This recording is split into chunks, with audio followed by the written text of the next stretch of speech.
পাথরে শুধু আল্লাহর জিকিরই করতো না, নবী দেখার সাথে পাথর নবীর সালামও দিত। চাঁদে জিকির করে কার? আল্লাহ। চাঁদে শুধু আল্লাহর জিকিরই করে না, নবীরে দেখার পরে সালাম দিত। আসতে হলো কেন জোরে বলে? আসমান জিকির করে কার? আল্লাহ। ফেরেশতারা জিকির করে কার? আল্লাহ। আমার নবী যখন মেরাজে যায়, ফেরেশতারা কি বসেছিল না সালাম দিয়েছে নবীকে?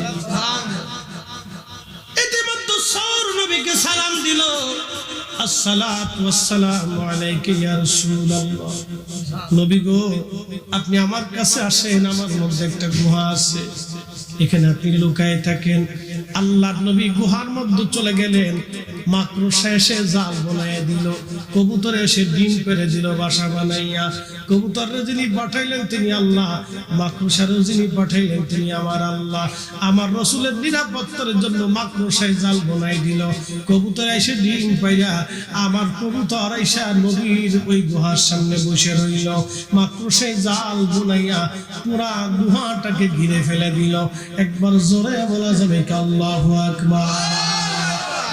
আরে পশু পাখিরা নবীরে চিনল, পোকামাকড় নবীরে চিনল, পাহাড় পর্বতে নবী চিনল, মানুষ হয়ে নবী চিনতে পারলাম না। এটাই হলো আমাদের জীবনের সবচেয়ে বড় ব্যর্থতা।